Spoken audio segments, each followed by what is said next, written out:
Pois bem, prosseguindo no estudo dos dons espirituais, vamos agora para o dom da fé. Está no finalzinho da página 98, início da página 99. Né? Bom, então, como eu falei para vocês, desses dons que é para edificação da igreja, para nós fazermos a obra de Deus, que eles, muito provavelmente, eu acredito nisso, eles seguem uma ordem de importância. Então, eles seguem uma ordem de importância. Né? Por isso, o primeiro é o dom da palavra da sabedoria, de como você transmitir a palavra de Deus. É o que você chama no popular de didática, né? Apesar que na didática, as pessoas normalmente falam, essa pessoa tem didática, mas eu quase não uso porque a didática, no estudo da pedagogia, o que se diz é que isso não é verdade. Você não pode dizer que uma pessoa tem didática e a outra não tem didática. O correto é dizer que todo homem tem didática. Alguns têm uma boa didática, outros não têm uma boa didática. Mas a capacidade de ensinar já é algo didático. Então, todo homem tem uma capacidade que seja elementar, uma didática elementar. E tem aqueles que têm uma boa didática. Tá, ok? Então, tudo isso, vamos dizer, de uma certa maneira, faz parte desse dom da palavra da sabedoria. O cristão, então, os dois primeiros ligados à transmissão da palavra de Deus diretamente. Sabedoria e conhecimento. Sofia e gnose. Bom, em terceiro lugar agora, é o dom da fé. A fé como um dom espiritual. A fé como um dom espiritual. Você sabe que fé ela é utilizada de muitas maneiras. A palavra fé, ela significa confiança. A palavra fé em si, ela significa confiança. Tá bom? E os dons espirituais, o dom da fé, nós dizemos que ele difere até da fé salvadora. É algo além da fé salvadora. E que foi dado à igreja, tanto que foi dado à igreja no momento do Pentecostes, quando os apóstolos já tinham, vamos dizer, a fé salvadora. O dom da fé é algo sobrenatural, além da fé salvadora. E, claro, além da fé natural. Você já viu uma ordem de um juiz, normalmente quando eles concluem um julgamento, ele coloca lá no final, e dou fé. Essa é fé como confiança. É um tipo de confiança. Então, fé tem muitos sentidos. Né? Fé natural, de fé espiritual, fé salvadora, e fé como dom espiritual. Fé como dom espiritual. Em que você, no momento que você é desafiado, você tem essa transmissão de confiança. O cristão, ele não perde a confiança. Vocês sabem que, eu sempre falo para vocês, é uma questão delicada dizer que ele não perde a confiança. Alguns falam, mas por que alguns se desviam, pastor? Bom, nesse caso, quando a Bíblia diz, né, que você vamos dizer, aquele que conhece essa fé, ele não se desvia, não? Está dizendo, olha, você hoje, se você até tiver algum problema e for para o mundo, você acha que existe a possibilidade de você ter outra fé além da fé em Deus? Ou seja, você concebe a possibilidade de você acreditar, deixar de acreditar que existe um poder espiritual, ou mesmo você servir ao poder do mal? Eu posso até ter algum problema, se do mundo todo ninguém mais quiser servir a Deus, se eu ficar sozinho nesse mundo, eu continuo com a minha fé intacta. Bom, é isso que a Bíblia está dizendo, né? A pessoa que tem esse dom da fé, o mundo espiritual, né, a mensagem de Deus é tão viva para ele, que ele pode ficar o mundo todo contra ele, mas ele nunca vai deixar, vamos dizer, de acreditar nessa mensagem bíblica. E eu vou até comparar na história, a nossa geração, ela é privilegiada, porque nós estamos vivendo um período em que a fé, ela está sendo confirmada em muitos casos pela ciência. Mas existiu um período na história, irmãos, que os cientistas falavam, essa parte aqui da Bíblia, ela está errada. Por exemplo, a Bíblia fala de uma grande cidade chamada Babilônia. Por cerca de 80 anos, ou mais, ali pelo século XVIII, XVII, os cristãos eles eram desafiados, porque antes a Igreja Católica era desafiada, ela queimava, né? Mas quando chegou num período, principalmente com a Revolução Francesa, já próximo dos anos 1790, os homens que se diziam ateus, eles escreviam coisas terríveis sobre a Bíblia, né? Vamos dizer, desafiando a Bíblia.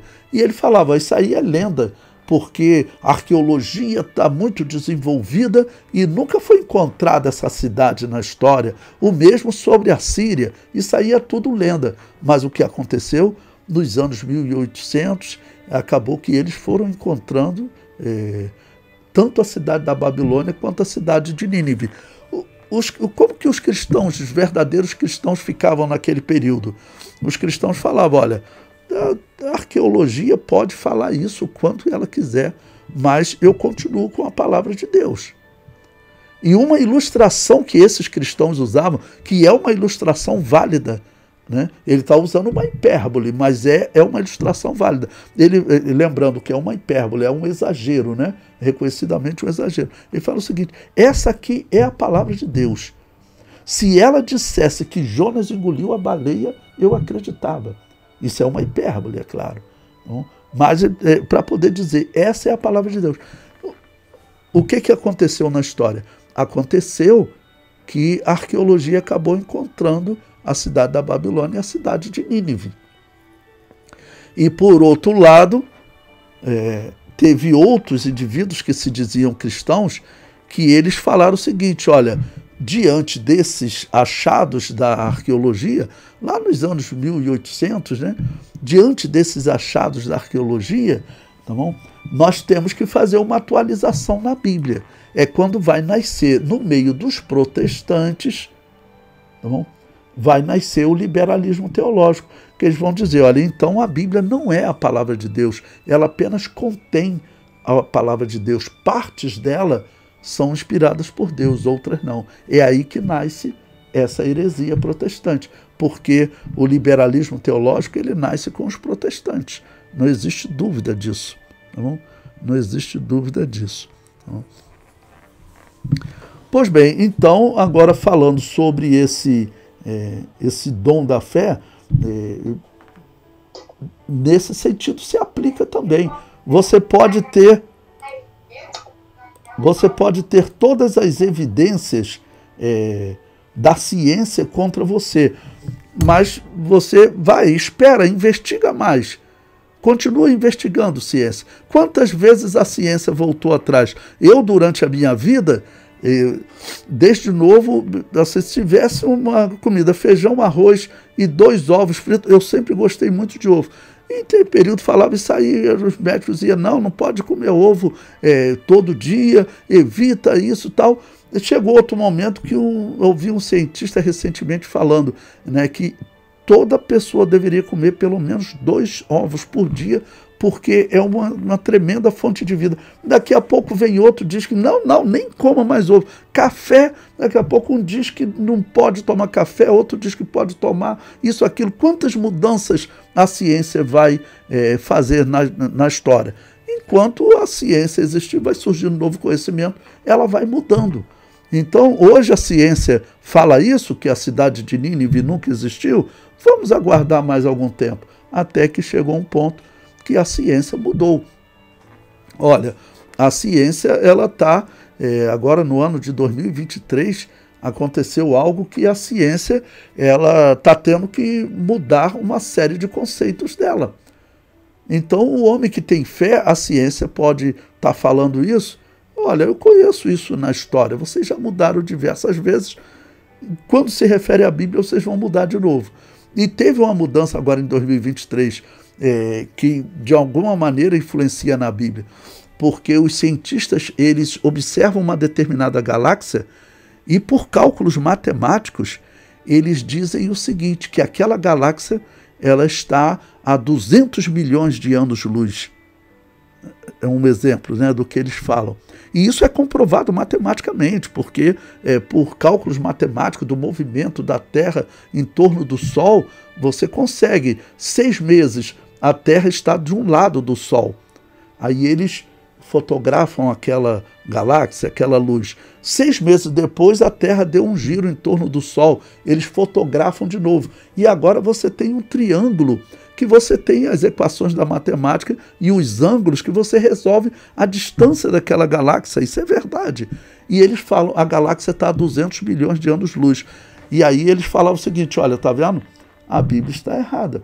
Porque, segundo a Bíblia, o universo não teria esse tempo todo de existência.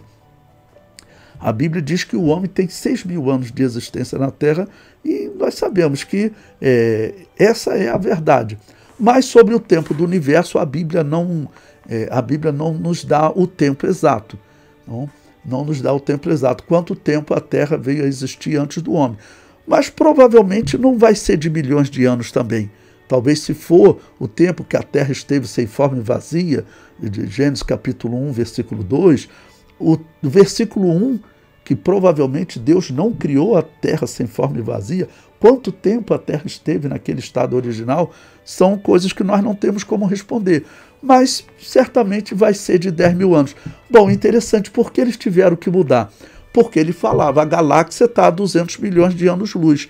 Só que em 2023 eles colocaram um telescópio no espaço, que é o James Webb, e esse telescópio ele tem uma lente mais possante e ele se aproximou mais da galáxia. Essa galáxia, que a distância dela está a 200 milhões de anos-luz, então eles falavam, é claro, né, pela lei da física, ela existe pelo menos a 200 milhões de anos. Só que quando eles fotografaram a galáxia, eu comparo normalmente, é como se você estivesse vendo uma pessoa numa determinada distância e pelas suas regras você diz essa pessoa tem 80 anos, mas depois você consegue uma lente que vai aproximando e você olha, é o rosto de uma pessoa de 18 anos de idade. Foi isso que aconteceu com a galáxia. Ela está a 200 milhões de anos-luz, mas ela surgiu no mesmo segundo da Via Láctea. Como a Bíblia diz que Deus criou tudo de uma só vez, falou e tudo veio a existir. Isso não combina com a Bíblia? Isso não ocorre alguma mudança? A ciência mudou. A ciência mudou. Então, o conhecimento científico, o cientista que está pregando aquele conhecimento, ele normalmente ele despreza a Bíblia, mas vai estudando na história, conforme o conhecimento foi se multiplicando, o conhecimento, ele, de uma certa maneira, desafiando a fé. E eu estou aproveitando. Essa fé espiritual, a pessoa ela pode ser desafiada do jeito que for. Ela vai falar, olha, nada vai tirar essa minha fé. Esse dom da fé, essa fé espiritual, para ela fazer maravilhas, uma das maravilhas é ela desafiar todas essas questões. A ciência vem mudando na história e vai continuar mudando. Uma das questões é essa, sobre o tempo de existência de uma determinada galáxia. Você pode procurar no YouTube, você vai encontrar muitos cientistas, muitos astrônomos falando por esse grande problema que eles têm nas mãos. Tá bom? Então, a fé como dom, essa fé sobrenatural, ela se manifesta dessa maneira. Ela pode ser desafiada pelo conhecimento do momento, mas ele não arreda o pé, porque ele sabe esse conhecimento que os homens desenvolvem, ele vai mudando na história. O que hoje o homem diz que é um veneno, amanhã ele diz que é algo saudável. Eu estava vendo um biólogo chamado Marcus Eberlin, e ele estava falando de algumas partes do corpo humano, até relacionado ao rins e outras partes do corpo humano, e ele falando que algumas partes do corpo humano, Charles Darwin, o homem que organizou o evolucionismo, e muitos cientistas falaram por muito tempo que não tinha função nenhuma no corpo humano. e agora recentemente, e rapaz, de uma função que nós nem sabíamos que existia no corpo humano, e agora, na verdade, essa função depende aqui do rins e dessa parte, né? Ou seja, estão descobrindo funções no corpo humano. Então, eles não deveriam afirmar que eles estão certos. Até porque eu vou pedir vocês para poder anotar. Existe uma teoria do século XX, uma teoria científica, que ela é pouco falada, mas ela é a teoria mais falada, a segunda teoria, considerada a segunda teoria mais importante do século XX. Deixa eu ver aqui.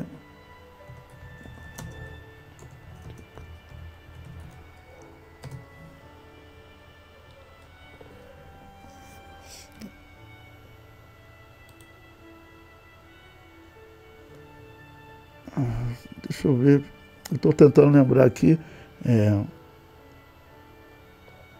depois eu vou lembrar, mas é uma teoria que ela diz que o homem jamais alcançará o conhecimento final em qualquer área científica. Deixa eu botar aqui, o homem jamais alcançará o conhecimento final. Acho que é teorema de Gödel essa. Deixa eu ver. Teorema de Gödel. É isso mesmo. Se você quiser anotar, depois você pesquisa. É teorema de Gödel. Ele é pouco falado. Mas ele é considerado a segunda descoberta científica mais importante do século XX. Só perdendo para a teoria da relatividade de Albert Einstein. E o nome completo é Teorema da Incompletude de Gödel. Eu vou colocar lá no grupo para vocês. Teorema da Incompletude de Gödel. O que esse teorema diz? Ele não é um cristão, não. Tá bom? Ele é um cientista. Só que ele diz que toda a ciência humana, tudo que nós falamos hoje, eles são fundamentados em axiomas gregos. É o que vocês vão estudar. Tá bom? Na prática, ele diz, axiomas são coisas que você não tem como provar. Então, se você tem hoje a própria ciência moderna, ela é fundamentada em axiomas, ou seja, em coisas que você não tem como provar, então isso significa que você nunca vai chegar ao conhecimento final dos conhecimentos que você tem, já que o teu conhecimento é fundamentado em algo que você não pode provar. Você pode pesquisar que esse é o significado do que eles chamam de Teorema da Incompletude de Gödel. Eu coloquei lá no grupo para vocês. Não? Então, por isso que eu estou usando isso como exemplo. A fé desafia isso e faz sentido desafiar, porque a fé ela é um conhecimento espiritual, é um conhecimento que eu não tenho como provar ele integralmente para as pessoas nesse mundo. Por isso que a Bíblia diz que a fé é o firme fundamento das coisas que se esperam e a prova das coisas que se não veem. Ou seja, a fé ela é uma prova para mim, mas eu não tenho como transmitir prova para você. Por isso, quando alguém pergunta, eu posso provar a fé? Eu digo que eu não posso provar a fé, mas a Bíblia diz, não, a Bíblia diz que a fé ela é uma prova das coisas que se não veem. Então, quem tem essa fé espiritual, ele olha para as coisas espirituais, ele tem certeza absoluta, ele não vê o mundo espiritual como uma possibilidade. O mundo espiritual, a atuação do Espírito Santo, tudo isso é muito real para ele. Essa é a fé espiritual. Por isso o autor aos Hebreus diz que ela é a prova. Então, para você já está provado. Aí, por isso eu citei o exemplo da arqueologia. A arqueologia pode falar diferente, a astronomia pode falar diferente, a filosofia pode falar de uma certa maneira diferente, mas não esqueça a filosofia de Aristóteles, como eu falei para vocês. Segundo Aristóteles, o pai da lógica, não, tudo que existe tem que ter vindo à existência a partir de um ser que ele mesmo não tenha princípio, ele mesmo não tenha início, que nada tenha dado origem a ele. Essa é a lógica do pai da lógica. Então, quando a ciência está procurando uma outra resposta fora da Bíblia, e vamos lembrar, há 150 anos atrás, o que a ciência pregava? A ciência pregava que o mundo não tinha criador. Se você fosse pegar os escritos dos cientistas que se opunham à Bíblia nos anos 1800, 1900, 1920, até os anos 1920, os cientistas que se opunham à Bíblia, os chamados ateus, eles diziam que o universo era eterno, que o universo não tinha criador. Eles tiveram que mudar isso. E isso é muito significativo na história. A ciência teve que mudar por causa de dois homens, principalmente, né? Albert Einstein e Ed Hubble. Porque através das fórmulas de Albert Einstein e das experiências e estudo dos astros de Ed Hubble, esses dois homens, dos estudos dele, ficou provado o que a ciência diz hoje, que o universo começou. O universo, ele teve um início. Muitas pessoas pensam que a teoria do Big Bang ela é contra a Bíblia, mas ela é, em primeiro lugar, contra a ciência, porque a ciência dizia que o universo era eterno. A ciência teve que dar o braço a torcer, enquanto a Bíblia dizia que o universo ele começou. Tá bom? E aqueles que dizem que a teoria do Big Bang é contra a Bíblia é porque eles interpretam a teoria do Big Bang de maneira errada, né? E esse excelente defensor da Bíblia que tem, o Marcus Eberlin, que tem um canal famosíssimo, né? Ele, infelizmente, ele seguia a visão do Adalto Lourenço, também um grande defensor do cristianismo, mas o Adalto Lourenço ele definia Big Bang de uma maneira errada. Ele dizia que o Big Bang é a teoria sobre a origem do universo. Não é. Se você for ver os maiores conhecedores, os maiores físicos do mundo, o que eles falam sobre Big Bang, por exemplo, Alan Guth, que é professor de Oxford, você tem entrevista dele na internet, ele definindo o Big Bang, e ele diz o seguinte: o Big Bang ele não é uma teoria sobre a origem do universo. O Big Bang ele não fala nada sobre o que havia antes da expansão ou da explosão, o que causou essa expansão, por que isso aconteceu. O Big Bang ele não fala nada sobre isso. Ele fala, por isso o Big Bang não é uma teoria sobre a origem do universo. O Big Bang é uma teoria sobre o movimento, sobre a expansão do universo. Então, isso não contradiz a Bíblia. Então, o irmãozinho de fé que desafiava, até aqui no Brasil, eu ouvia sempre as pessoas falarem que o Big Bang é uma teoria errada porque ele contradiz a Bíblia. E, na verdade, os maiores cientistas dos dias atuais, esse Alan Guth, ele ganhou o Prêmio Nobel em 2019 por explicar questões do Big Bang. Esse homem diz que o Big Bang ele não é uma teoria sobre a origem do universo. Ele explica como o universo está se movimentando. Aí eu vou dizer, quanto mais eles estudarem isso, eles vão chegar a evidências e mais evidências e mais evidências de que esse universo tem sido organizado. Tem que ter sido organizado por um ser poderoso. Ele não pode ser obra do acaso. Ele já sabe, tiveram que dar a mão ao palmatória, graças à teoria do Big Bang, eles já sabem que esse universo ele começou. Ele não é eterno, como eles diziam. Eles estão dando o braço a torcer.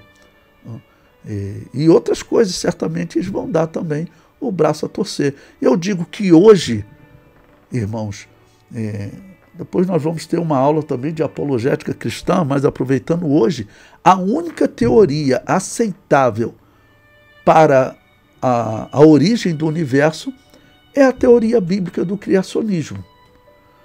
Porque a teoria científica que existe hoje, ela é chamada de multiverso. O nome dela é Teoria do Multiverso. Como eles chegaram à conclusão, através da ciência, através do Big Bang, que o universo veio a existir, então, qual a saída deles? Não, nós não vamos de maneira nenhuma dizer que esse universo veio a existir através do que a Bíblia diz. Eles não queriam aceitar isso.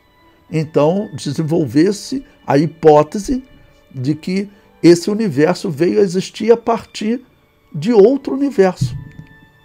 Só que tem cientista ateu que eles questionam isso. Eu falo assim, olha, mas você está só transferindo o problema. Esse universo tem que ter vindo de um outro universo que a física funcione como nós conhecemos, então aquele universo ele vai ter que ter vindo também a partir de um outro universo. Você vai cair num loop infinito. E aí Aristóteles responde para ele, você tem que chegar a um ponto de você acreditar. A origem de tudo tem que ter origem em um ser que não tem origem. Olha, isso, a ciência e a filosofia estão se combinando a favor da Bíblia. Então, eles desenvolveram essa teoria do multiverso, né? E qual é o resultado final dessa teoria? E esse cientista também, que eu vi nessa entrevista, ele dizia, olha, e não existe nenhum sinal de que esse universo veio existir a partir de outro universo. Nós não temos nada disso na física. E quem foi que bateu o martelo sobre esse assunto? É uma história interessantíssima, né? Que até para você depois poder assistir, e eu mando o artigo, você confirmar isso que eu vou dizer. Vocês ouviram falar num homem chamado Steve Hawking. Ele foi um grande físico para muitos, ele foi o maior físico desses últimos tempos, era um físico inglês, né? Ele já faleceu, e ele ainda novo na faculdade, ele como físico, tudo que falavam para ele na faculdade era dizendo que esse negócio de religião e que Deus criou tinha que esquecer. Ele estudou a teoria do Big Bang, só que ensinada de maneira errada, porque eles ensinavam que o Big Bang era uma teoria sobre a origem do universo, mas a física viu que, na verdade, não. O Big Bang não é uma teoria sobre a origem do universo, é só sobre o movimento. Então, mas ele acreditava nisso no Big Bang, então ele sempre desafiou e viveu para desafiar, dizendo que iria provar que esse universo não veio a existir a partir do Deus da Bíblia, que veio a existir a partir de outro universo. Se vocês assistirem aquele debate que eu falei para vocês, do ateu Richard Dawkins com o professor de matemática em Oxford, John Knox, na época o Steve Hawking ainda estava vivo. E o Dawkins fala, eu tenho esperança que o Steve Hawking vai dar essa resposta a qualquer momento. Ele vai provar que esse universo veio existir a partir de outro universo e vai acabar com essa ideia de Deus ter criado. Pois bem, o que aconteceu? O Steve Hawking morreu. Steve Hawking morreu. E aquilo, de uma certa maneira, foi um abalo, né, no ateísmo, né? Ele morreu. Bom, quando ele morreu, aí surgiu uma notícia, e olha só, o Steve Hawking, ele escreveu um artigo tratando exatamente sobre multiverso. 10 dias antes dele morrer, ele mandou esse artigo para revisão, para ser publicado numa revista científica. Vamos esperar o que diz o artigo. O artigo passou por revisão, foi aprovado, e teve até um especialista aqui no Jornal de São Paulo que ele comentou isso. E o que o Steve Hawking falou sobre a teoria do multiverso? Ele falou, olha, esquece essa teoria, porque não existe nenhum sinal na física de que esse universo tenha vindo a partir de outro universo. Ou seja, morreu a única teoria ou hipótese que a ciência tinha sobre a origem do universo. Morreu. Então, a única teoria que existe, de fato, é o criacionismo, porque a teoria do multiverso, né, o Steve Hawking matou ela.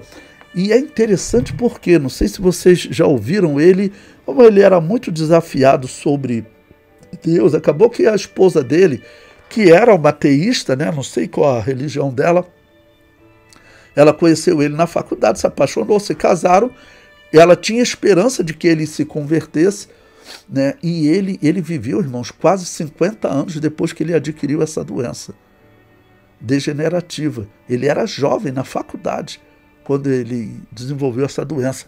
E ele viveu quase 50 anos, e a ex-esposa dele dizia: eu acho que Deus está preservando esse homem para alguma coisa. A ex-esposa dele falava isso, porque ela se separou dele, mas continuou convivendo com ele. Então, e a história da morte dele, desse artigo, eu digo, né, que é como o apóstolo Paulo diz, que Deus pega os sábios desse mundo na sua própria sabedoria, né? O último artigo dele, ainda para aumentar a dor dos ateus, porque quando falam morreu, não respondeu, e agora? Aí os ateus falam, não, peraí, existe uma esperança, ele deixou um artigo, né? Ou seja, ainda para deixar os ateus ainda mais sem resposta, ficaram na expectativa do artigo, e quando ele foi publicado, esquece a teoria que vocês desenvolveram, chamada de multiverso. Essa teoria tem que morrer. Não tem nenhum sinal dela na física. Isso não é ciência. Pronto, então morreu a única teoria científica. Então estou citando esse exemplo como desafio para essa fé espiritual. Quem tem essa fé espiritual, não adianta a ciência hoje dizer que ela está errada. Porque nós sabemos o histórico, que a ciência mudou muitas vezes na história. Eu considero que uma das coisas que a ciência dizia que a Bíblia estava errada, eu desafiei e eu consegui provar o contrário. Eu li há uns 10 anos atrás uma reportagem na revista super interessante, é uma revista que eu gosto muito de ler, e ela, falando de arqueologia, ela falou que já está provado que o livro sagrado está errado, né? Aí eu falei, não, isso não é possível. Bom, eu fui me aprofundei bastante no estudo de arqueologia, e eu consegui explicar tudo o que eles dizem que a Bíblia estaria errada. Simplificando para vocês, segundo a Bíblia, o dilúvio ocorreu cerca de 2300 a.C., e Cã, filho de Noé, habitou a região do Egito. Aí a conclusão do repórter foi, veja, a Bíblia está dizendo que o Egito nasce com Cã. A Bíblia não está dizendo isso. A Bíblia está dizendo que Cã habitou aquela região. Mas a Bíblia diz que antes do dilúvio desenvolveram-se duas grandes civilizações, uma descendente de Sete e outra descendente de Caim. E o que eu consegui mostrar nos meus estudos é que aquela civilização que construiu as pirâmides foi uma civilização antediluviana, e que Cã foi habitar naquela região depois do dilúvio. Até pelas datas da arqueologia, porque as datas da arqueologia diz que o dilúvio, que diz que as pirâmides foram construídas 2500 a 2700 a.C. E a Bíblia diz que o dilúvio ocorreu próximo do ano 2300.